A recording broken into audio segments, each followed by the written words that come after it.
Hallelujah. सभी को जय मसीह की। मैं अमरीक जॉय आज एक बार फिर प्रभु पिता का धन्यवाद करता हूं कि प्रभु पिता ने समय दिया कि परमेश्वर के वचन आपके साथ बांट सकूं। आप मेरे इस चैनल को सब्सक्राइब कर लो, साथ में जो बेल आइकन है उसको टच कर लो ताकि आने वाले वीडियो का नोटिफिकेशन, उसकी जानकारी आपको तुरंत मिलने पाए और आप मेरे साथ इस वीडियो के अंत तक बने रहें। वीडियो पसंद आए इसको शेयर कर देना, कमेंट करना, लाइक करना। नहीं पसंद आए तो कोई बात नहीं, आप इसको डिसलाइक करना, पर वीडियो को पूरा देखना। जैसा कि हमारे परमेश्वर के बारे में लिखा है पवित्र बाइबल में कि हमारे परमेश्वर पवित्र हैं और उस परमेश्वर ने हमें इसलिए अपने पास बुलाया है कि हम भी परमेश्वर की समानता में हो जाएं, हम भी पवित्र बने। तो आज ज़्यादातर इंसान, परमेश्वर जो इंसान है वो परमेश्वर के पास जाता तो है, लेकिन वो पवित्र बनने के लिए नहीं, वो तो अपनी चंगाई के लिए, अपने छुटकारे के लिए, अपनी आशीष के लिए, अपनी सभी रोगों से, सभी कर्ज से आज़ाद होने के लिए परमेश्वर के पास जाता है। तो बहुत कम लोग हैं कि जो परमेश्वर के पास जाते हैं पवित्र होने के लिए। तो खैर, हमारे परमेश्वर ने हमें बाइबल में बहुत कुछ लिख कर दिया है और वो बातें बहुत लिखी हुई हैं परमेश्वर ने हमारे लिए कि हमें ऐसा करना है, हमें वैसा करना है। और एक बात परमेश्वर ने लिखी है कि तुम लोग एक दूसरे से प्रेम करो। जी हाँ, परमेश्वर ने बाइबल में ऐसा लिख कर दिया है कि एक दूसरे से प्रेम करो। और प्रभु यीशु मसीह ने ऐसा करके दिखाया भी है कि हमें कैसे प्रेम करना है, कब प्रेम करना है, कितना प्रेम करना है और कब तक करना है। लेकिन आज के विश्वासी लोग, आज के मसीही लोग, आज के बड़े बड़े सेवक लोग, वो परमेश्वर के इस वचन को नहीं सुन रहे। अगर सुनते हैं तो इसको मानते नहीं हैं, क्योंकि मानना उनको बुरा लग रहा है, मानना उनको भारी लग रहा है। जबकि परमेश्वर की ये आज्ञा है कि हमें क्या करना है, एक दूसरे से प्रेम करना है। और बाइबल में ये लिखा है कि तुम किसी के कर्जदार मत रहो बिना इसके प्रेम के, कि तुम क्या करो, सिर्फ और सिर्फ एक दूसरे से प्रेम करो, एक दूसरे के साथ मिलकर रहो।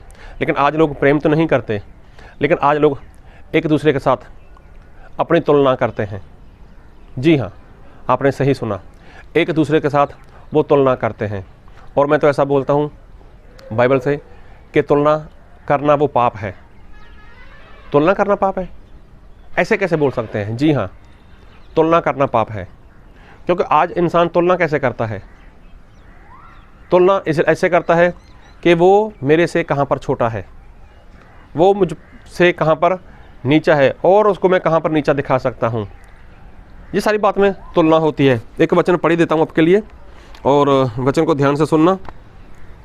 और मैं पढ़ूँगा लूका रचित सुसमाचार उसका 18 अध्याय उसके 9 वचन। उसने उनसे जो अपने ऊपर भरोसा रखते थे कि हम धर्मी हैं और दूसरों को तुच्छ जानते थे, जय दृष्टांत कहा।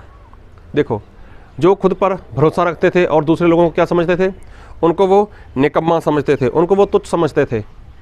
तो प्रभु यीशु मसीह ने उनको ये बात बताई कि दो लोग थे। एक बार वो परमेश्वर के भवन में चले गए प्रार्थना करने के लिए, और एक इंसान तो था, वो ऐसा था कि जो फरीसी था, वचन को जानने वाला, लोगों को सिखाने वाला। तो उसने जो प्रार्थना की, उसने प्रार्थना क्या की?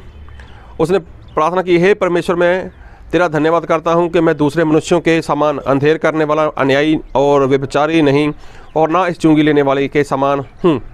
मैं सप्ताह में 2 बार उपवास रखता हूँ, मैं अपनी सब कमाई का 10वां अंश भी देता हूँ। अभी देखो, उसने प्रार्थना की, उसने विनती की, परमेश्वर को धन्यवाद दिया। धन्यवाद देना परमेश्वर को गलत बात नहीं है, देना चाहिए। फिर उसने बोला कि मैं अंधेर करने वाला नहीं हूँ, ये भी अच्छी बात है।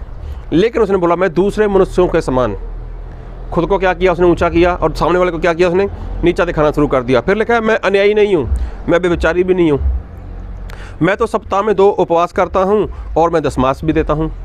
तो ये सारी बातें उसके अंदर अच्छी थी, जो कुछ भी कर रहा था वो अच्छा कर रहा था। लेकिन उसने क्या किया, दूसरे इंसान के साथ खुद की तुलना करनी शुरू कर दी। आप लोगों ने देखा कि एक दूसरा इंसान था, वो चुंगी लेने वाला था, टैक्स लेने वाला। अभी देखो, जब उसको पता चला, जब उसकी बारी आई तो उसने प्रार्थना की। उसने तो अपनी आंखें आकाश की ओर भी नहीं उठाई और उसने अपने हृदय से, टूटे हुए हृदय से परमेश्वर के आगे प्रार्थना की। और बाइबल में लिखा है कि उसकी प्रार्थना सुन ली गई और वो धर्मी ठहराया गया। और जो दूसरा इंसान था, जो खुद को धर्मी बोलता था, लेकिन उसके अंदर एक बुरी बात थी, वो तुलना करता था। दूसरे इंसान के साथ। तो देखो तुलना करना वो उसके लिए पाप गिना गया, उसके लिए पाप गिना गया। अभी देखो था वो अच्छा था, अच्छी बातें थी, प्रार्थना करता था, धन्यवाद देता था, सारे बुरे काम से वो दूर रहता था, वो उपवास करता था, और तो और वो अपनी सारी कमाई का दशमांश भी देता था। सारी बातें उसके अंदर अच्छी थी, लेकिन एक बात उसके अंदर बुरी थी कि वो तुलना करता था। तो देखो, जो तुलना करता था खुद को ऊंचा दिखाने के लिए और सामने वाले को तुच्छ समझता था, नीचा दिखाने के लिए, ये पाप है। तो तुलना इंसान ऐसे ही करता है, वो तुलना जब भी करेगा तो ऐसी ही रीति से तुलना करेगा, और जो इंसान ऐसा करता है वो फंसता है, वो पाप करता है। और एक वचन पढ़ूंगा आपके लिए, गिनती उसके 12 अध्याय में। मूसा ने एक कूशी स्त्री से के साथ विवाह कर लिया था, इसलिए मरियम और हारून उसकी उस विवाहित कूशी स्त्री के कारण उसकी निंदा करने लगे। अभी देखो, हारून जो परमेश्वर का बहुत बढ़िया दास रहा, बहुत बढ़िया वो मूसा के साथ चला, और उनकी बहन मरियम वो भी तो परमेश्वर की आराधना करने वाली थी। अब क्या हुआ कि मूसा ने एक शादी कर ली कूशी स्त्री के साथ। तो जब मरियम को पता चला, जब हारून को पता चला, उनको तो ये भी पता था कि मूसा वो परमेश्वर के कैसे दास हैं। तो उन्होंने मूसा को नहीं पूछा कि आपने ऐसा क्यों किया। अरे उन्होंने तो परमेश्वर के दास मूसा की निंदा करना शुरू कर दिया कि आपने ये किया है, वैसा किया है, और लिखा है आगे, और उन्होंने कहा, क्या यहोवा ने केवल मूसा ही के साथ बात की है? क्या उसने हमसे भी बातें नहीं की? उनकी यह बात यहोवा ने सुनी। अभी देखो, उन्होंने क्या बोला, क्या मूसा ही अकेला ऐसा है कि जिसके साथ परमेश्वर बात करता है? क्या हम वैसे नहीं है? क्या परमेश्वर हमारे से बात नहीं करते? देखो, मरियम ने, हारून ने मूसा की निंदा करना शुरू कर दिया। देखो, उन्होंने भी खुद को धर्मी बताने का प्रयत्न किया, लेकिन यहाँ पर धर्मी बताने का प्रयत्न तो किया खुद को, लेकिन साथ में यहाँ पर क्या किया उन लोगों ने? साथ पर उन लोगों ने ये किया कि मूसा को उन्होंने तुच्छ समझा, मूसा को उन्होंने नीचा दिखाना शुरू कर दिया। जबकि अगर वो मूसा के पास जाते, मूसा से बात करते, मूसा ऐसा ऐसा है, तो क्या परमेश्वर ने बोला है कि ऐसे वहाँ पर शादी करो? इसका क्या कारण है मूसा? अगर वो प्रेम के साथ उससे बात करते तो हो जाता। लेकिन देखो, यहाँ पर उन्होंने उसके साथ तुलना की कि मूसा अकेला तू धर्मी नहीं है, अकेला तू पवित्र नहीं है, अकेला परमेश्वर ने तेरे से बात नहीं की, परमेश्वर ने हमसे भी बात की। तो देखो, यहाँ पर भी उन लोगों ने तुलना करनी शुरू कर दी।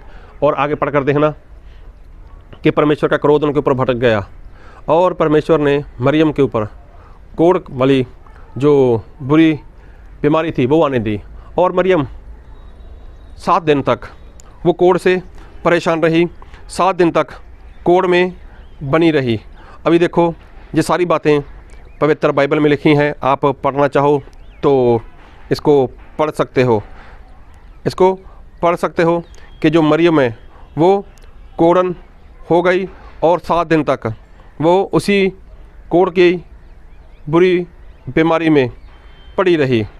और उसके बाद देखना, हारून और मरियम को जब जिस बात का पता चला कि हमसे गलती हो गई, तो हारून परमेश्वर के दास के पास चला गया, और उसने परमेश्वर के दास के आगे प्रार्थना की, मूसा के आगे, कि क्षमा करो, हमसे गलती हो गई। तो देखो, यहाँ पर भी पता चलता है कि जो तुलना करनी वो पाप है। तो इसने भी यहाँ पर एक तुलना की वाली बात दिखाई देती है, और जहाँ पर भी पता चलता है कि जो इंसान तुलना करता है वो पाप करता है।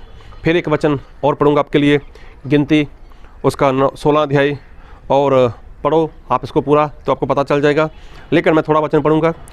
गिनती 16 अध्याय इसको एक वचन से। कोहर जो लेवी का परपोता, कहात का पोता और जिसहार का पुत्र था, वह एलियाब के पुत्र दातान और अबीराम और पेलेत के पुत्र ओन, इन तीनों रोबोनियों से मिलकर मंडली के 250 प्रधान जो सभासद और नामी थे उनके संग लिया, और वह मूसा और हारून के विरुद्ध उठ खड़े हुए और उनसे कहने लगे, तुमने बहुत किया, अब बस करो, क्योंकि सारी मंडली का एक एक मनुष्य पवित्र है और यहोवा उनके मध्य में रहता है, इसलिए तुम यहोवा की मंडली में ऊंचे पद वाले क्यों बन बैठे हो? तो देखो, यहाँ पर कुछ लोग थे, उन्होंने 250 लोगों को बहका दिया, 250 लोगों को अपने भरमावे में डाल दिया, और उन लोगों ने मूसा और हारून का विरोध करना शुरू कर दिया। क्या तुम अकेले ही पवित्र हो? क्या इस मंडली के लोग पवित्र नहीं हैं? अरे अगर तुम अकेले पवित्र हो तो हम भी तो पवित्र हैं, ये मंडली वाले लोग भी तो पवित्र हैं। तुम क्यों खुद को सभी का अगुवा बनाकर बैठे हो? क्यों खुद को अपने आप को इस मंडली में ऊंचे पद वाले बनकर बैठे हो? तो देखो, ऐसी बात तो मूसा के अंदर थे ही नहीं। मूसा को भेजने वाले तो परमेश्वर थे। मूसा को इजराइल प्रजा को बचाने के लिए, इजराइल प्रजा को छुड़ाने के लिए भेजने वाले कौन थे? वो तो परमेश्वर थे। मिस्र देश की गुलामी में ये लोग फंसे हुए थे और वहाँ से निकालने वाले कौन थे? मूसा थे। अभी परमेश्वर ने ही मूसा को उनका अगुवा ठहराया हुआ था। परमेश्वर ने मूसा को ही उनके लिए अगुवा बनाकर भेजा था। लेकिन ये लोग जब वहाँ से आज़ाद हो गए, अब इनको वो दिन याद नहीं, अब इनको वो गुलामी याद नहीं। अब इन लोगों ने रास्ते में मूसा का विरोध करना शुरू कर दिया। और मूसा का जो साथी था, उसका भाई था हारून, उसने भी तो मूसा के साथ मिलकर काम किया, उसने भी तो उनको छुड़ाने का बड़ा सा जतन किया। लेकिन अभी लोग वो हारून के विरोध में भी आ गए और क्या बोलते हैं कि इस मंडली का एक एक जन क्या है? वो पवित्र है और यहोवा परमेश्वर उनके बीच में है। और इसलिए तुम यहोवा की मंडली में ऊंचे पद वाले क्यों बन बैठे हो? तो उनको पूछो, उनको पूछने वाला हो, भाई क्या वो खुद अपनी ओर से बैठे हैं ऊंचे पद वाले बनकर? अरे परमेश्वर ने उनको बैठाया है वहाँ पर। तो देखना वहाँ पर क्या हुआ। वहाँ पर इन लोगों ने, कोहर और उसके साथी लोगों ने 250 लोगों को भरमा दिया। अभी कहने वाली बात, इन लोगों ने तुलना की।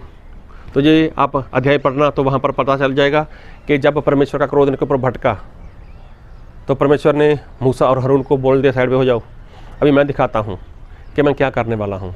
तो वहाँ पर ऐसा लिखा है कि ज़मीन नीचे से फट गई और ये 250 लोग और वो लोग वो अपने पूरे सामान के साथ, लिखा है, मैं थोड़ा वचन पढ़ देता हूँ और मैं वचन पढ़ूँगा।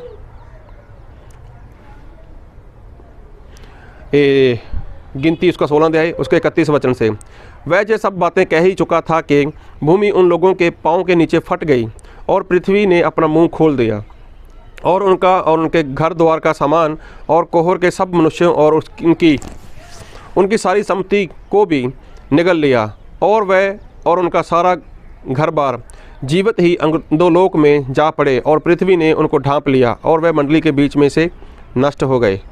अभी देखो, ये लोग जिंदा ही उस नरक में चले गए, उस पताल में चले गए, जिंदा ही। क्यों? क्योंकि इन लोगों ने तुलना की। तो तुलना में कभी भी इंसान खुद को नीचे नहीं दिखाएगा। तुलना में कभी भी इंसान खुद को जांचेगा नहीं। तुलना में इंसान क्या करेगा? सामने वाले को नीचा दिखाएगा, उसको तुच्छ समझेगा। तो इसलिए परमेश्वर बोलते हैं कि तुलना मत करो, सिर्फ एक दूसरे से प्रेम करो। तो जब आप प्रेम करोगे तब आपको सामने वाले की कोई भी बात, कोई भी कमी आपको नज़र नहीं आएगी। लेकिन जब आप उसको प्रेम नहीं करोगे तो समझना आपको उसके अंदर कोई ना कोई कमी नज़र आ रही है, उसके अंदर कोई ना कोई घटी नज़र आ रही है। इसलिए तुलना करते हो तो ये गलत बात कर रहे हो। आप किसी की भी तुलना नहीं कर सकते, किसी की भी तुलना नहीं कर सकते। तो तुलना करोगे तो एक ना एक दिन फंसने वाले हो, एक ना एक दिन मरने वाले हो। तो आज से ही तुलना करनी बंद कर दो। तुलना में कभी भी आप देखना आपको अपना पलड़ा, आप खुद को देखोगे तो आप अपने आप को सही साबित करोगे कि मैं सही हूँ। लेकिन तुलना में सामने वाले को आप दोषी ठहराओगे और सामने वाले को आप नीचा दिखाने का प्रयत्न करोगे, उसको तुच्छ समझोगे। तो तुलना क्या है? तुलना पाप है। क्योंकि तुलना किसने की? उस फरीसी ने की। अच्छा खासा था, प्रार्थना करने वाला था, अन्यायी नहीं था, व्यभिचारी नहीं था, दशमांश देने वाला था, उपवास करने वाला था। लेकिन तुलना क्या की कि ये जो चुंगी लेने वाला है ये अच्छा नहीं है। तो देखो उसके लिए पाप गिना गया। हारून, मरियम कितने बढ़िया अच्छे थे, आराधना करने वाली मरियम थी। हारून परमेश्वर का बहुत बड़ा दास था, अपने भाई की निंदा करना शुरू कर दिया। क्यों? उसके साथ तुलना करनी शुरू कर दी। परमेश्वर हमसे भी बात करते हैं। तो यहाँ पर कोहर और उसके साथी लोगों ने मूसा और हारून का विरोध किया। क्या हम लोग पवित्र नहीं है? क्या तुम लोग ही पवित्र हो? तो देखो, तुलना की और पाप हो गया, और पाप हो गया और वो फंस गए। तो क्या ऐसी बात आपके अंदर तो नहीं? अगर ऐसी बात आपके अंदर है तो आज आपके पास समय है कि आज से ऐसी बातों से दूर हो जाओ और परमेश्वर आपको अपनी सच्चाई में आगे बढ़ने के लिए और दूसरों से प्रेम करने के लिए अपने आत्मा का सामर्थ्य दे। आमीन।